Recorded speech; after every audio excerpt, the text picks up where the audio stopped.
हमनी के संस्कृति, हमनी के संस्कार सदा रहे हमनी के साथ। भारत के महान ग्रंथ और काव्य सब के संपूर्ण संकलन सब्सक्राइब करें तिलक।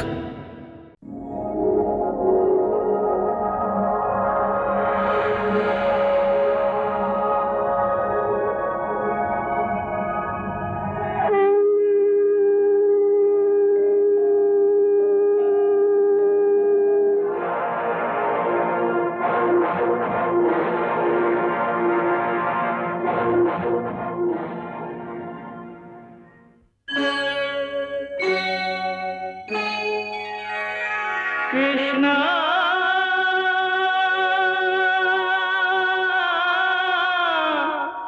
कृष्णा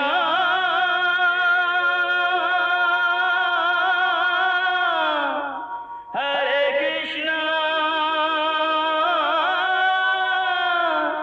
हरे हरे।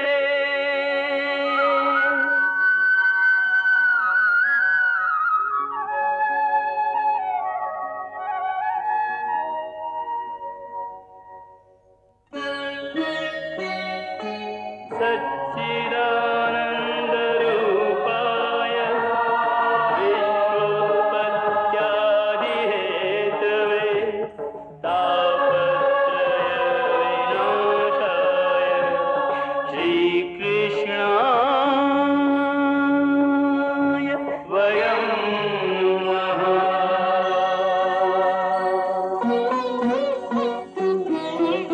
श्रीकृष्ण गोविंद हरे मुरारे, हे नाथ नारायण वासुदेव। हरे कृष्ण राधे राधे कृष्ण कृष्ण हरे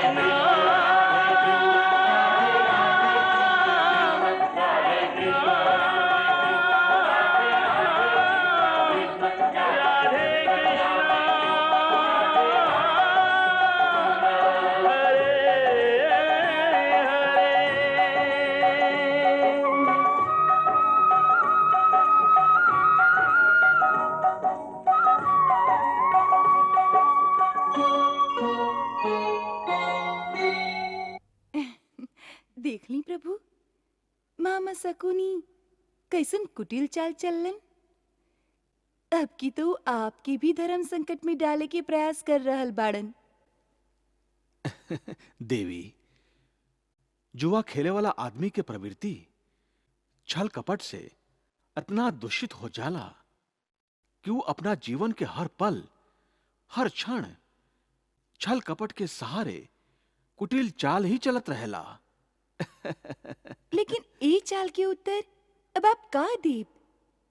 एक तरफ त मामा सकुनी दुर्योधन के महासंग्राम खातिर आपसे सहायता मांगे खातिर पट्टी पढ़ा के भेजले बाड़न, तो दूसरा तरफ अर्जुन आपके सखा और भक्त होखे के नाते आपसे मदद मांगे आ रहल बाड़न। दोनों के आप पर अधिकार बा। हाँ देवी, देखे में तो इस समस्या बड़ा गंभीर दिखाई देता कि हम केकरा के हां कहीं और केकरा के ना।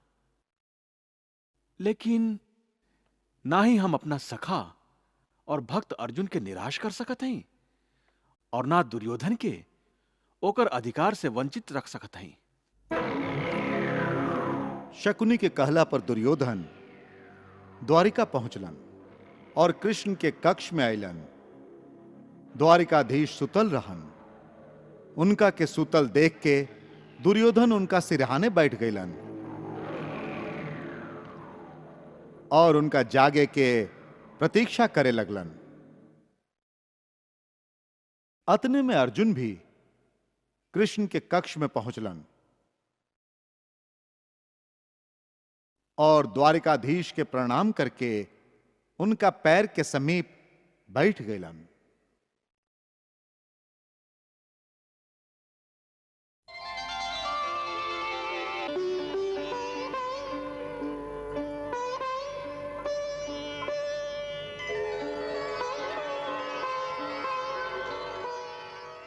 अरे अर्जुन, तू?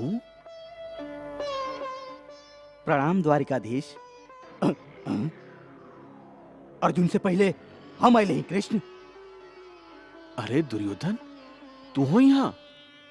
द्वारका में तुम्हार स्वागत बा। कहा अर्जुन, का बात बा? कैसे आना भइल?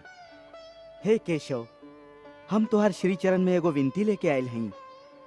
यदि तू एकरा स्वीकार करबा तो हम धन्य हो जाई। कहा मित्र, हमरा जो का सेवा बा? सेवा ना केशव, विनती।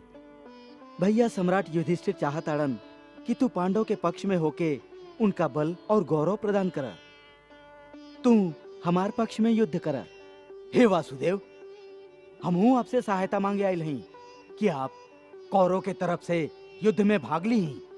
आखिर हमरो आप पर कोनो अधिकार बा? हे अर्जुन, हे दुर्योधन, तू दोनों हमार आपन हवा, हमार संबंधी। हम केकर मित्र बनी और केकर शत्रु।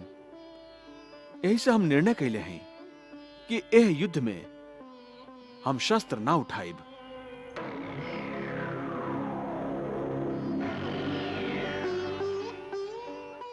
लेकिन तू दोनों हमरा से सहायता मांगे आइल बाड़ा। ऐसे सुना, एक और हमार चतुरंगी सेना ये युद्ध खातिर तैयार बा, और दूसरा ओर हम कृष्ण ये युद्ध में शस्त्र ना उठाइब।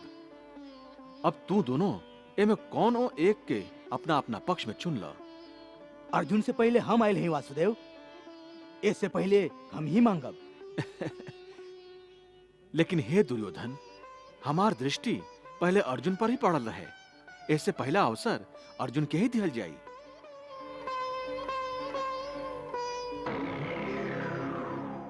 हे केशव, हम खाली तोके ही अपन पक्ष में मांगे आयल रही।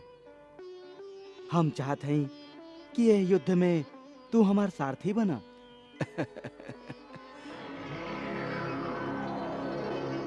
और दुर्योधन तू? हम आपके चतुरांगनी सेना मांग रहल हई।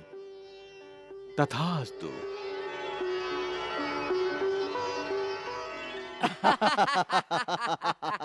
अच्छा भइल भगीना, जे हम लोग के यादवन के चतुरंगिनी सेना मिल गई। हो के दा कृष्ण के पांडव के पक्ष में, बजावे दा पांडव के साथ मिलके मुरली। हाँ मित्र दुर्योधन, अब तो हमरा लगे सेना के विशाल सागर बा। अस्त्र शस्त्र से सुसज्जित सेना के हम लोग के तो कोनो कमी नहीं खे। बाकी ऐसन अक्षौणी सेना खातिर हम लोग के एगो परम प्रतापी सेनापति की आवश्यकता बा। कौरव के सेना के सेनापति ता पितामही हुई है मित्र कर्ण।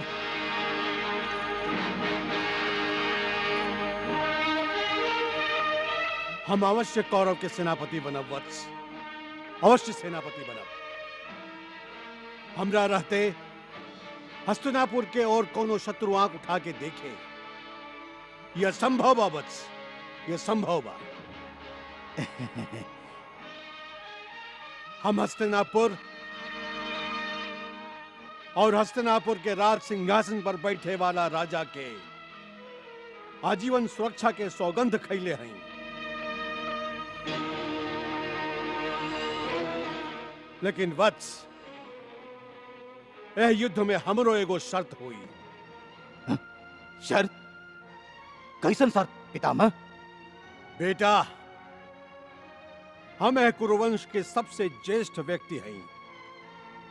हमरा गोदी में बैठ के और हमरे बाह में झूला झूल के तू और पांडव अपना बचपन से जवानी तक के यात्रा तय कैला। हमारी बूढ़ आंख गुरुकुल के परवान चढ़त दिखले बा। हम के तो से जितना चाव बा, पांडव से भी उतने लगाव बा। हम तोहरा निजी स्वार्थ खातिर पांडव के वध ना करब। पांडवन के वध ना करब तब फिर का करब? हम पांडव के विरुद्ध युद्ध करके उनका केवल हीन करते। हम प्रतिदिन उनका 10,000 सैनिक के वध करब। और उनकर वीर महावीर रथियन और महारथियन के वध करके उनका के शक्तिहीन कर दे।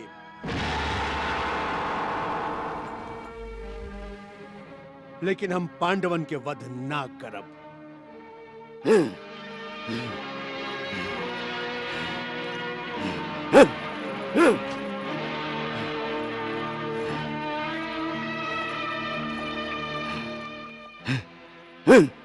मामा जी,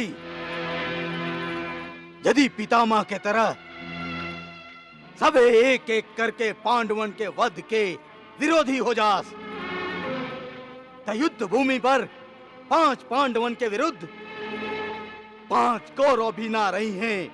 हाँ? ऐसे तो हम अकेला हो जाए मामा जी, अकेला हो जाए। ना मित्र दुर्योधन, अभी मित्रता के नाम पर जान देवे वाला महावीर कर्ण जीवित बा। हमरा रहते तू अकेले ना हो सका। तोहार आपन तो के धोखा दे सकेलन, बाकी हम ना। हाँ भगीना, अंगराज कर्ण ठीक कहत बाड़न। पितामह के पांडवन के वध ना करे के शर्त ता हमरा विश्वास के दुर्ग के रेत के दीवार के तरह ढा देलस। भगीना, अब हम लोग के पितामह पर पूरा तरह से विश्वास ना करे के चाहिए। हाँ, यदि पितामह पर विश्वास ना करी तो फिर के बा जेकरा हम कौरव के सेनापति बना सकीले, जे पांडव के अस्त्र और शस्त्र के आंधी के सामने पहाड़ बन के खड़ा हो सके। मामा जी, के बाऊ का अपना मित्र के फौलादी छाती के भुला गेल बड़ा, जैसे बड़ बड़ पहाड़ टकरा के टुकड़ा टुकड़ा हो जाला। यदि पांडवन के पास अस्त्र शस्त्र के भंडार बा, तो हम भी कहां कंगाल हैं। हमरा पास भी तो अस्त्र शस्त्र के भंडार बा। तो का तो के अपना मित्र में एक कुशल सेनापति बने के योग्यता दिखाई नहीं खे देता अंगराज कर्ण सब योग्यता दिखाई देता, बाकी एगो अयोग्यता बा जे तोहके दिखाई नहीं खे देत, और ऊ तोहार सब योग्यता के खा जाला। हाँ, अयोग्यता? मामा जी, आखिर आप कहल का चाहते हैं? उहे जे तू सुन ले तो हमेशा बाड़ा, बाकी मनला आज तक नहीं खा कि तू एगो सूत पुत्र बड़ा। सूत पुत्र? हम सूत पुत्र ना है मामा जी।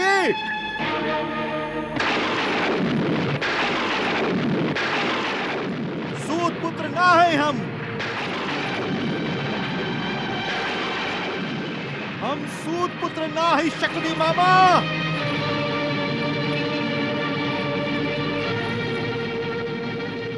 हम सूत पुत्र ना हैं शकुनी मामा, हम सूत पुत्र ना हैं।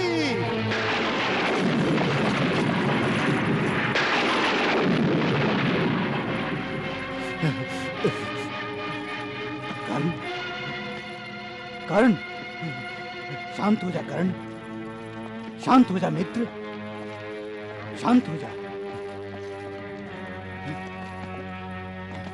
शांत हो जा मित्र, शांत।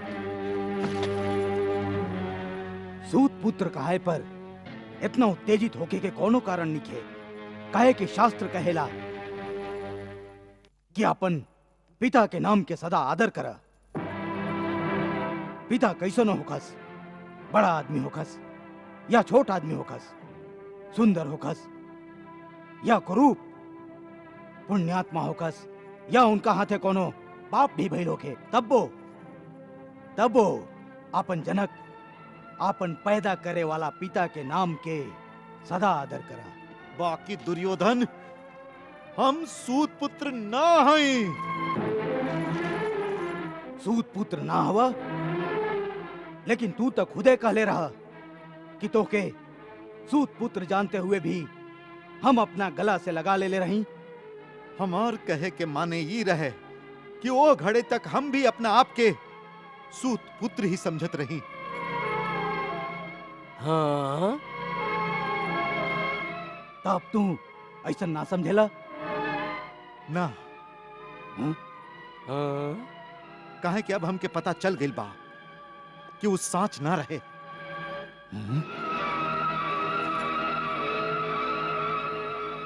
बाकी तोहके ए सत्य के पता कब चलल अंग नरेश? जो ना दिन सब राजकुमार रंगशाला में अपना अपना अस्त्र कला के कौशल दिखवले रहन, वही दिन चारों तरफ अर्जुन के वाह वाह होत रहे।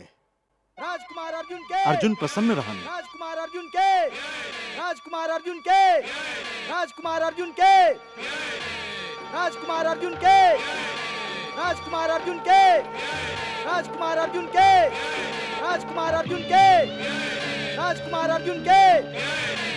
लेकिन तुहार मुख मलिन होत रहे।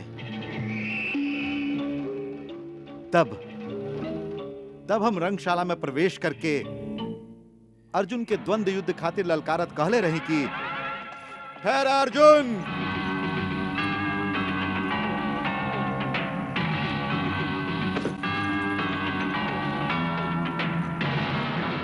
इस संसार में सर्वश्रेष्ठ धनुर्धारी के उपाधि पावे से पहले तो के हमरा साथे युद्ध करे के होई।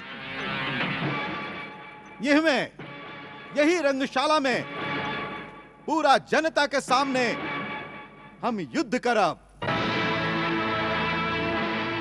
और ये द्वंद्व युद्ध के बाद ही निर्णय कइल जा सकेला कि के सबसे सर्वश्रेष्ठ धनुर्धारी बा। द्रोण के शिष्य अर्जुन या भगवान परशुराम के शिष्य कर्ण? के हवा तू? हम अपन परिचय दे देले ही अर्जुन। एगो वीर और कलाकार के अतना ही परिचय होला कि वो कौना गुरु के शिष्य हा। वाह, एकरा कहल जला शूरवीर। तू बिल्कुल सत्य कह रहल बड़ा भगीना। हम तोहार साहस के प्रशंसा करत हई। स्वयं अपना आप के वीर कहे वाला कारण आपन धनुष उठावा। हम युद्ध खातिर तैयार हई।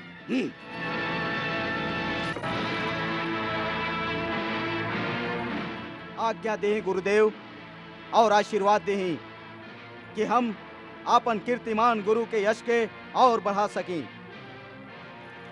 तनी ठहरा वत्स। अभी तो ई निर्णय भी ना भइल कि तोह के ललकारे वाला युवक तोह से युद्ध करे के अधिकार रखेला भी के ना।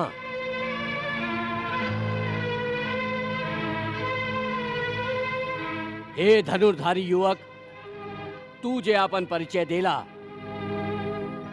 वो आज के स्थिति में पर्याप्त नहीं खे।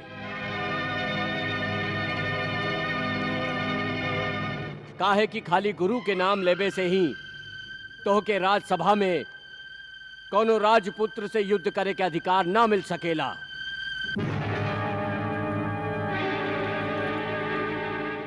ई विशेष सभा राजपुत्रन के अस्त्र कौशल प्रदर्शन करे खातिर बुलावल गईल बा। ऐसे हे युवक, हम अर्जुन के युद्ध के अनुमति दी। ऐसे पहले तो के ई बतावे के होई कि तू कौना राजा के बेटा बड़ा अथवा कौना देश के राजा बड़ा।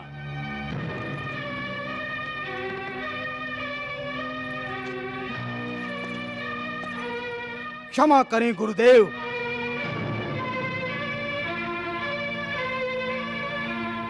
हाँ, मैं तर्क से सहमत नहीं की। काहे कि ई एगो वीर पुरुष के अपमान है, ओकरा साथे अन्याय है।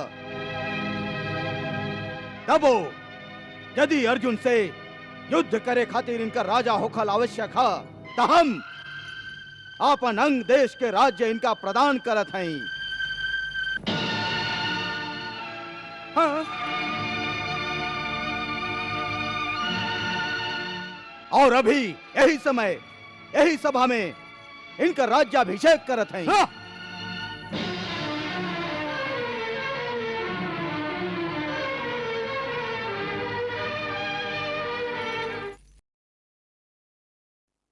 वो क्षण हम अभी तक भुलाइल नहीं की मित्र, जब तू भरल सभा में सोना के सिंहासन मंगा के हमके ऊपर बैठा दिले रहा।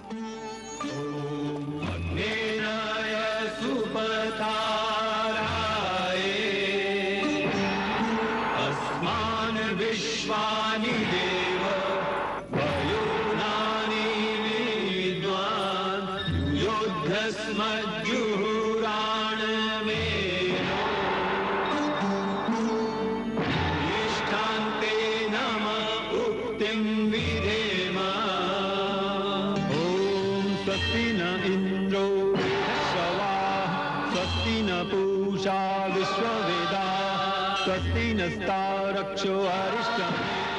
कर्ण, बेटा कर्ण, कर्ण, कर्ण, बेटा कर्ण, ई का कर रहल बड़ा बेटा, ई का कर रहल ए, बड़ा, रुका, ई का रुका। कर रहल बड़ा बेटा, ई का कर रुका, रहल बड़ा, पीछे हटा। हमार बात तो सुनो। पीछे हटा। कर्ण, हम कहली छोड़ दे इनका के। बाबा, बाबा आप यहाँ कहाँ आ गई? हम तो के लेबे आइल हई, हम पूछत ही तोरा मस्तक पे का पागलपन समाइल बा। चला हमरा साथे उनका चरण में बैठ के क्षमा मांगा, क्षमा मांगा, चला। अधीरथ, ई का कर रहल बाड़ा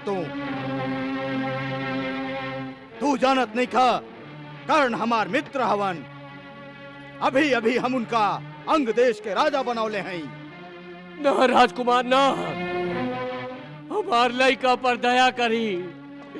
ना राजकुमार, हमार लइका पर दया करी।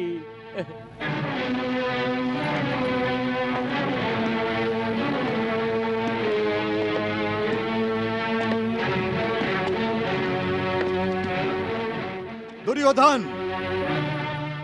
लोग तक गीदड़ या भेड़िया पर शेर के खाल डालेला और तू तक कुत्ता पर शेर के खाल डाले के चेष्टा कर रहल बाड़ा। अरे ओ सूत पुत्र,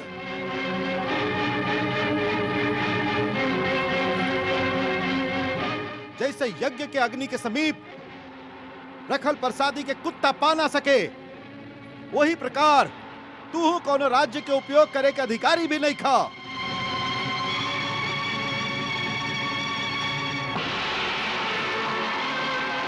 अरे तू तो अर्जुन के हाथों मरे के योग्य भी नहीं खा।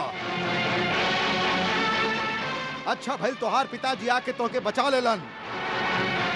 अब जा, घोड़ा के लगाम थाम के रथ चलावा, जे तोहार कुल के पेशा हा। दिखोदर भीम,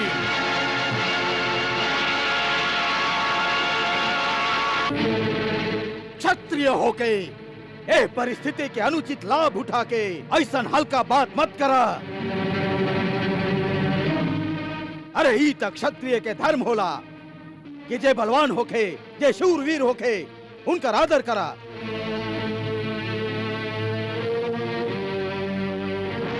क्षत्रिय में शूरवीर के जन्म जाति कबो ना पूछल जाए, काहे कि प्रायः ओकरा में कहीं कोनो रहस्य अवश्य छिपल रहेला। भीम, सरकंडा से कृपाचार्य जैसन ऋषि मुनि पैदा ना होखस, ना द्रोण जैसन धनुर्धर कोनो घड़ा से पैदा होखेलन। ऐसे हमरा विश्वास बा कि जैसे हिरनी के गर्भ से एगो शेर कबो पैदा ना हो सकेला, वही तरह ऐसन महातेजस्वी और वीर बालक कोनो सूत स्त्री के गर्भ से कबो ना पैदा हो सकेला। वाह, जेकरा बोले के चाही ओकर तो मुंहे बंद बा, और तू तो ओकरा जन्म के बड़ी रहस्यपूर्ण बनावे के चेष्टा कर रहल बाड़ा। अरे तनी अपना मित्र से तो पूछा कि वो अधिरथ के बेटा हा कि केहू और के। हम केहू और के बेटा ना है राजकुमार भीम, हम इनके बेटा हैं, इनके एगो सारथी के।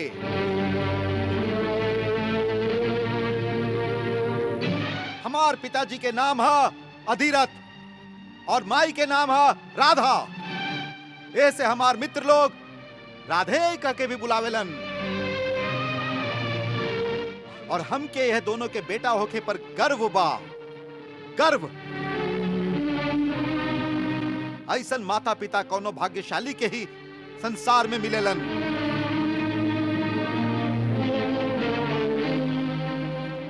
बाबा, बाबा हमके आशीर्वाद दो, हमके आशीर्वाद द कि हमें युद्ध में अपना शत्रु के सिर काट के आपके चरण में रख दी, जे मैं फिर कोनो मुंह से आपके खातिर ऐसा अपमानजनक शब्द ना निकल सके। अर्जुन, उठावा धनुष। दो के सारथी सूत पुत्र और अंग देश के राजा कर्ण युद्ध के खातिर ललकारता। अपन पिता से अंतिम विदा लेला कर्ण, हम तैयार हैं।